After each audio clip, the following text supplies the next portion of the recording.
പാലാ നഗരസഭയിൽ ഭരണം പിടിക്കാനില്ലെന്ന് കേരള കോൺഗ്രസ് എം അവിശ്വാസം കൊണ്ടുവന്നത് ഭരണത്തിലെത്താനല്ല, പ്രതിപക്ഷത്ത് തന്നെ തുടരുമെന്നും കേരള കോൺഗ്രസ് എം. ഷിനോജ് എസ്റ്റിയുടെ വിവരങ്ങളുമായി. ഷിനോജ്, ഭരണം പിടിക്കാനില്ല എന്നാണല്ലോ കേരള കോൺഗ്രസ് എം പറയുന്നത്. എന്താണ് തുടർഭാവി വിവരങ്ങൾ?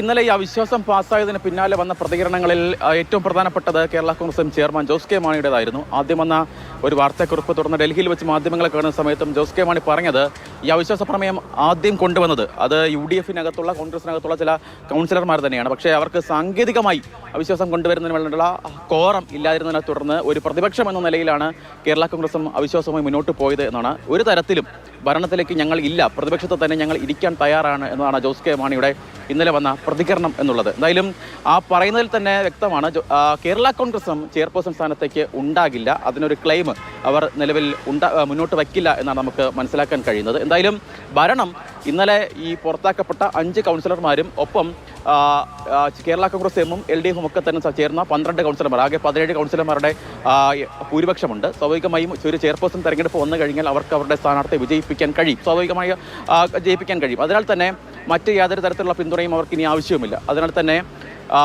അവർ കേരള കോൺഗ്രസ് ഭരണത്തിലേക്ക് ഇല്ല എന്ന് പറയുമ്പോൾ നിലവിൽ ഇന്നലെ വിപ്പ് ലംഘിച്ച് എത്തിയ UDF-ലെ 5 കോൺഗ്രസ് കൗൺസിലർമാർ, 4 കോൺഗ്രസ് കൗൺസിലർമാരും ഒപ്പം കോൺഗ്രസിന്റെ വിമതയെ ജയിച്ച മായ രാഹുലും, ഇതിൽ 3 പേർ വനിതകളാണ്. നിലവിൽ പാലാ ചെയർപേഴ്സൺ സ്ഥാനം എന്ന് പറയുന്നത് വനിതാ സംവരണമാണ്. അതിനാൽ തന്നെ ഈ 3 വനിതകളിൽ ഒരാളാകും ചെയർപേഴ്സൺ എന്നതാണ് നമുക്കിപ്പോൾ മനസ്സിലാക്കാൻ കഴിയുന്നത്. ഈ 3 പേരിൽ ഏറ്റവും മുൻതൂക്കം എന്ന് പറയുന്നത് മായ രാഹുലിന് തന്നെയാണ്. കാരണം നിലവിലെ വൈസ് ചെയർപേഴ്സൺ ആണ്, മാത്രമല്ല കോൺഗ്രസ് വിമതയായി മത്സരിച്ച് വിജയിച്ച ആൾ കൂടിയാണ്. സ്വാഭാവികമായും കേരള കോൺഗ്രസ് എമ്മിന് ഇവിടെ കോൺഗ്രസുമായി ഇടപെടുകയാണ്.